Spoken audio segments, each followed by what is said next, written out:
Bom, gente, então lá vamos nós para o tão prometido vídeo sobre o humor na adolescência. Para falar sobre o humor na adolescência, a gente tem que falar sobre a função da adolescência no desenvolvimento deles. Então vamos lá. Quando as nossas crianças, os nossos filhos são crianças, eles têm um funcionamento corporal, certo? Eles vão crescendo, eles vão produzindo hormônio de crescimento, isso faz com que eles vão desenvolvendo algumas questões corporais, mas que não afeta o desenvolvimento do humor. Eles estão crescendo, eles estão brincando, eles estão encarando questões da sexualidade de uma forma natural, né? E aí, eles vão passando por essas fases de uma forma muito bacana e lúdica e brincando, até o ponto que eles chegam numa pré-adolescência, que é quando a puberdade começa a se instaurar neles, né? O que acontece na puberdade?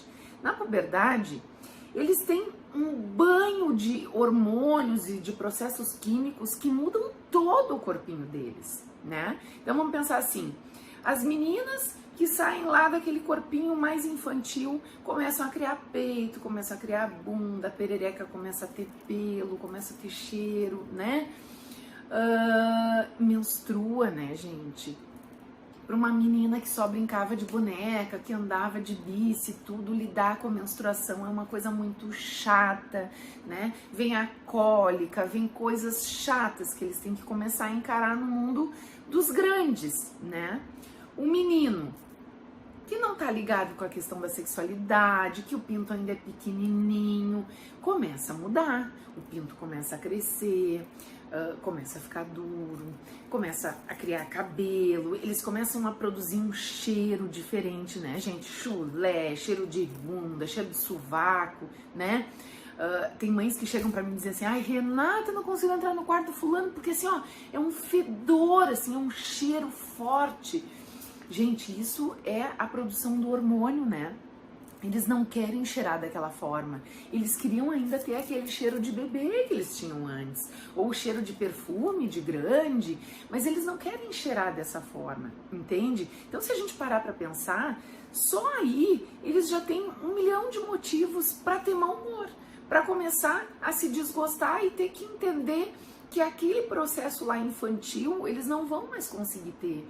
E que daqui pra frente, eles vão ter que encarar essas mudanças corporais, essas mudanças de funcionamento, o menino começa a engrossar a voz, aquele giro ali que dá numa questão de uma semana, 2, 3, faz eles saírem de uma voz bem fininha para uma voz assim, já mais, né, potente, e faz com que eles tenham vergonha, faz com que eles se a gente não conseguir conversar um pouco com eles sobre isso, faz com que eles se isolem um pouco, porque eles acham que eles estão virando uns ETs, entende? Junto com isso, toda a questão dos hormônios que estão sendo produzidos nessa fase, porque tudo isso só está acontecendo porque os hormônios estão vindo a milhão, né, gente? A mudança hormonal está vindo a milhão. Essa mudança hormonal desestabiliza a questão do humor. Isso é praxe, isso é normal, é esperado dentro da adolescência. Se algum adolescente não tiver mudança hormonal, isso é um problema. A gente precisa procurar um médico, porque é esperado e é normal para todos os adolescentes passar por uma mudança hormonal. Essa mudança hormonal gera esses picos de humor. Então, é normal? É esperado? É. Às vezes eles estão super felizes com a gente, brincando, contando piada, falando bobagem, daqui a pouco eles se fecham, aí eles ficam de mau humor, aí a gente fala uma coisinha, eles já não gostam. A gente faz uma brincadeira que a gente sempre fez com eles, daqui a pouco eles já levam a mal e já ficam magoados e já começam, as meninas são mais choronas, os meninos ficam mais bravos e se isolam. Esse é um movimento natural na adolescência. Só que tá, ok, esse é um movimento natural, beleza. E o que a gente faz com isso, né? Porque é natural, mas nós pais, nós mães, temos que ensinar eles a como lidar com esse natural. Porque a gente também cresce e a gente também tem que lidar com as coisas do mundo, né? Então, nós precisamos fazer eles entender que, apesar dessas mudanças, daqui a pouquinho o organismo deles vai se acostumando com essas mudanças hormonais e esses picos de humor vão começando a se estabilizar. Então eles precisam entender que faz parte.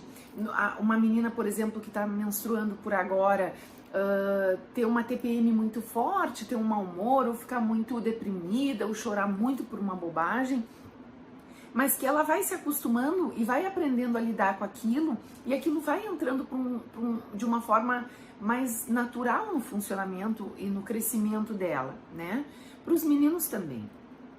Não da menstruação, obviamente, mas as próprias poluições noturnas que a gente chama, que é aquela questão dos primeiros produções de esperma. E aí, gente, a gente entra em um assunto de sexualidade muito grande que não cabe nesse vídeo, né? Depois a gente vai ter mais oportunidade para falar sobre isso.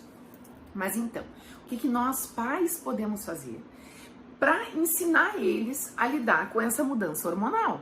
Porque beleza, se tem, né, gente? Então, vamos ensinar eles a lidar com isso. Primeiro ponto, gente, a gente precisa mostrar para eles que, apesar de eles estarem encarando esses problemas que estão aparecendo para eles, e às vezes são desse tamanho, tá, gente? Como problemas absurdamente graves, porque eles potencializam muito o problema, a gente precisa ir mostrando para eles e quantificando esse problema e mostrando, filho, filha, isso não é nada. Claro que eu entendo que tu tá triste, mas tu vai ver amanhã, tu já vai estar te sentindo melhor. Ou, o fulaninho falou isso, a fulaninha falou aquilo. Vai passar, tu vai ver. E daqui a pouco eles vão começando a entrar nesse esquema de modulação do afeto, que a gente chama que é do humor, né? Uma segunda questão, a gente não pode deixar eles entender que por ser normal a variação de humor, eles podem nos tratar mal e faltar com respeito.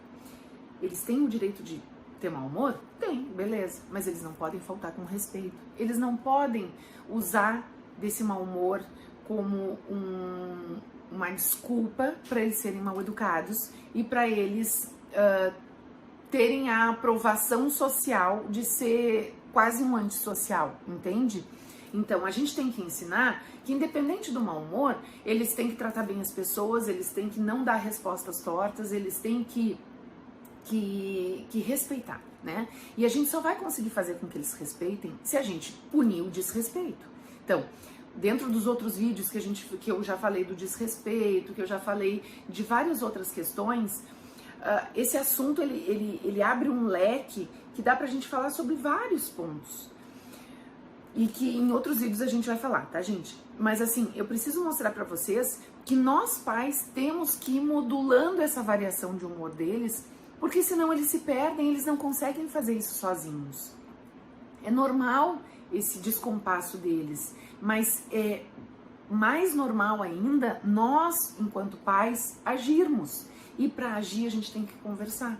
De novo, né? Uma mãe ainda me perguntou esses dias, tá, Renata, mas então eu tô vendo teus vídeos e tudo gira em torno da conversa, do respeito, do certo e do errado. Sim, gente, tudo gira em torno da conversa, do respeito e do certo e errado.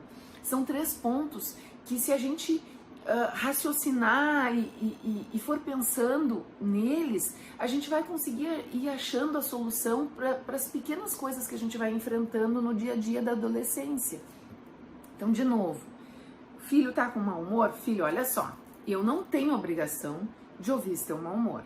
Tu quer conversar comigo? Eu converso contigo, a gente senta, conversa tudo numa boa. Tu não quer conversar? Vai pro teu quarto, espera passar o mau humor e depois volta. Beleza. Ele entende que em ti ele não pode descontar. Ele entende que em outro ele não pode descontar. Se ele descontar, filho, olha só, aqui em casa a gente não se trata assim. Tu acha que é certo tratar assim? Eu posso começar a te tratar assim pra ver se tu gosta. Se tu não gostar, a gente volta pra se tratar bem. Então, tá de mau humor? Vamos conversar. Ou quer um tempo pra ti? Vai pro teu quarto e fica num tempo pra ti. Agora, não usa isso como desculpa para fazer coisas erradas, para tratar mal as pessoas, para se isolar, enfim. Ah, Renata, mas tu tá mandando eles irem pro quarto e isso é um isolamento. Sim, por pouco tempo, gente. Porque a gente não pode deixar um filho muito tempo no quarto isolado. A gente tem que deixar aquele mau humor passar e a gente tem que conversar. De novo, A conversa é a alma do negócio. Eles se perdem sozinhos, eles não têm um medidor do que é aceitável e do que não é aceitável. A gente precisa mostrar para eles quando eles estão passando de um limite tolerável de mau humor, ou de agressividade, ou de certo e errado, de coisa de escolhas, enfim. Então, cabe a nós, enquanto pais, mostrar isso para eles. E se a gente não mostra isso para eles, eles se perdem. E aí eles ficam com aquela sensação de que faz parte e as pessoas têm que aceitar o mau humor deles. E não tem, gente. É normal, a gente tem que ajudar eles a passar por isso, mas a gente não tem que aceitar como se fosse uma desculpa para eles poderem fazer e tratar as pessoas da forma como eles querem. Isso a gente não pode. E só assim a gente vai ensinar eles a ir modulando o humor deles. E eles precisam entender que para eles crescerem e ter uma vida saudável, eles vão ter que aprender a modular esse humor, porque quando a gente cresce, também existem situações em que nos tiram do giro. E se a gente agir durante o momento em que a gente está fora do nosso giro, a gente faz um monte de bobagem. E é por isso que a gente tem que ensinar eles a modular esse humor. Beleza, gente? Com o passar do tempo, eu vou gravando outros vídeos com outros detalhes que vão ficando cada vez mais fácil de a gente conseguir entender como fazer essa modulação de humor com eles, beleza? Fica a dica.